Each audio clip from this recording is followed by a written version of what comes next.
Next question I would like to ask you, what were the obstacles that you initially faced while starting? Like everyone has its own journey. So what about Mm. you? What mistakes and what So, obstacles? Yes, ma'am. okay, yes. One mistake I'll say is the previous question itself. I was so engrossed in my idea of the audience and my idea of who actually needs image consulting um, was somewhere was the mistake that I made. And that was kind of my obstacle because every service and every product you should as an entrepreneur should know who your audience is and what your market exactly is, right?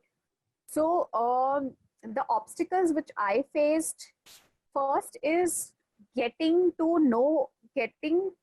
to know ki, okay, there is something called image consulting, something called personal branding, and people do require it. And it's and so image consulting was is even today is mixed up with styling, but that's not the thing. Image consulting is different than styling, and generally people think ki image consulting and styling are very fancy things which are only made for celebrities or big Yeah. shot people, but that's not the thing. It is applicable, to trust me, to each and every one of us.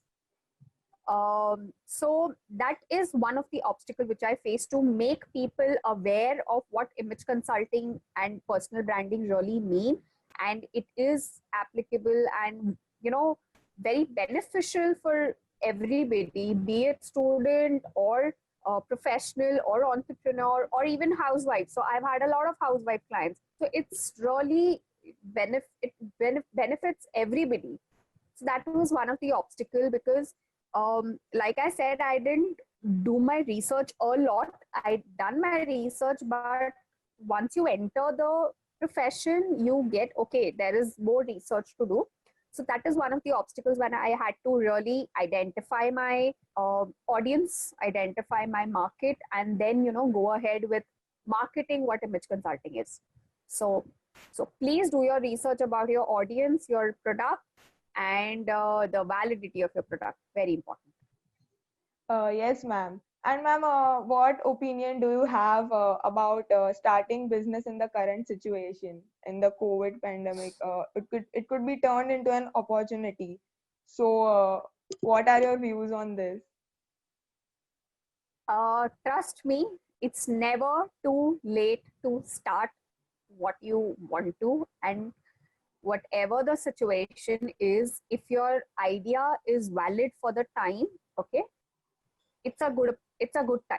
So be it even COVID, or be it pandemic, or be it any even economic crisis, for any reason, whenever the economic crisis arises, it's fine if your product or service can be used by people at that time. So so I've known, so for example, have I know a person who runs a classes, okay. Yeah. So before the pandemic, he had he the physical class, so people only from limited area used to come to learn, right? But during pandemic, he had to change his teaching to online, and now he caters to students from all around India. So that was a Okay. boon in disguise for him.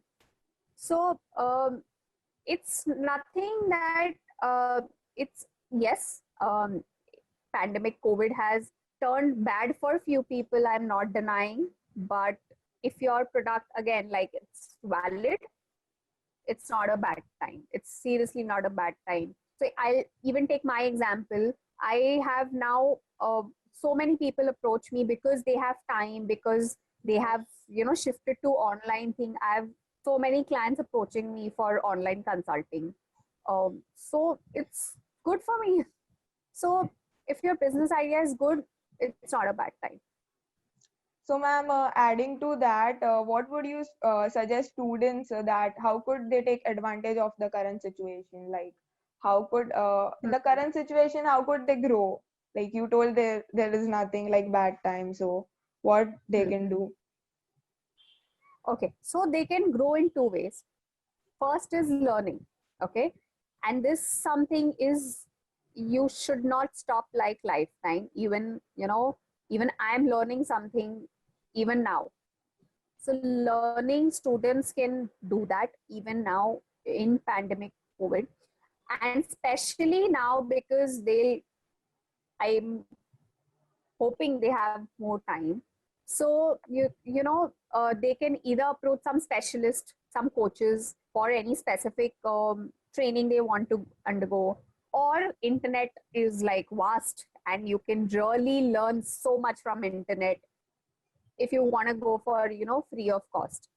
So keep learning and keep enhancing. Now don't learn anything if it if you can um, learn something which can be really beneficial for you professionally, or in your personality, can learn that way. Keep a focused learning, just don't randomly learn anything. If your learning is focused, it will really help you. So first is learning, that will help you really grow. uh, and second is, if you see, um, if you have noticed, COVID and this pandemic has increased a lot of online learning for people. So, as a student or even as an individual, you can take this as a benefit and start something online teaching people. So, for example, if I know I am good at dancing, you know, so I can start some, extra. My profession is different, but as an extra side hustle, I can start something like, weekend classes for dance. Or if you're good at guitar, if you're good at singing, anything, if you're good at sketching, there have been so many people learning so many things in pandemic. And not even students, you'll get students of every age. People, I've known so many people 50 plus learning sketching now, painting. So the opportunities are unlimited. You just have to see how you can benefit it. So if you're, for example, if you are good at writing, there are a lot of opportunities for content development, lot of writing opportunities online. If you are good at marketing, there are a lot of digital marketing opportunities. So it's huge. The market is huge Yeah. right now if you tap it. Yes, ma'am. According to you, what are the skills that an entrepreneur should, inculcate in himself? Like, what maybe the top three skills that an entrepreneur needs? Mm-hmm. Okay, so top three, I'll say first is time management.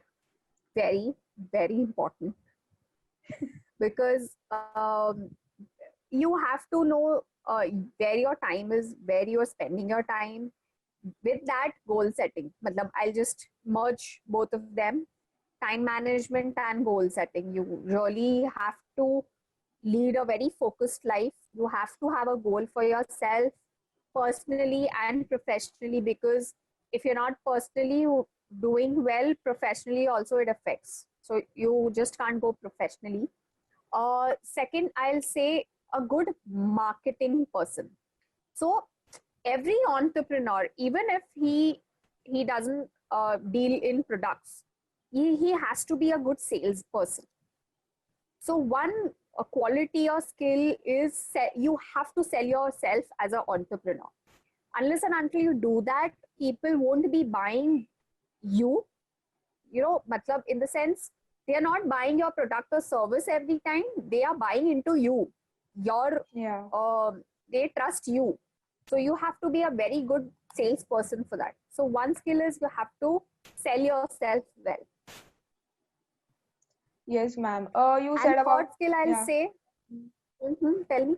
Yes, ma'am. Ma'am, you said about marketing. So, what marketing strategies should apply to grow your business?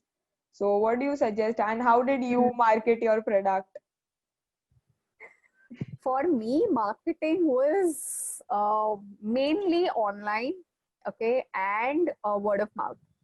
Because this was something, because my service was very niche and people didn't have a background as to what image consulting is. I Yeah. really needed people feedback as my marketing. So you going and telling somebody ki, okay, I've done this and it's really beneficial was one of the things which helped me a lot. And second, online, because for me, I knew online marketing is cost friendly because I was just starting. I had to do something which is cost friendly for me. So online marketing is definitely cost friendly. My audience was mainly um, students and people, professionals. So I knew my marketing place was Instagram, Facebook, and LinkedIn because my audience is professionals, are professionals, a lot of companies and professionals. So I directed my marketing to LinkedIn. So the idea behind marketing should always be first to understand who your audience is, who are you catering to, and then where is your audience present? Is it offline or online? And if online, there are many social medias. You can't just go and targeting every media. No, you have to understand which social media is catering to which type of audience. So for example, Facebook is mainly for youngsters, yes. But if you're aware, Facebook, a lot of 30 plus and 40 plus people are there on Facebook and not Instagram. So if you think your Yeah. audience is 40 plus, you have to cater to Facebook and not Instagram. So that is how you channel your marketing media. If it's offline, what is the cost benefit? You have to see that because offline marketing is a bit expensive than online. So you have to, measure that as well. So understanding the audience, understanding what budget you have, and understanding your goal is how you, target your audience and market them. So we have to analyze like everything, and then we should see like where to invest. Yes. That's Yes. So, important. for example, very important because what happened is when I started, people told me ki that time, like 3 years back, Twitter was the topmost social media platform. Every second person was tweeting. But I had to understand whether Twitter really will help me. Because if you analyze, Twitter is mainly for companies and brands at a very good level. It's not very beneficial for people like me whose audience is very niche. So Twitter was not my place, so I avoided Twitter completely. So you have to understand what suits your audience and what suits your marketing goal. So that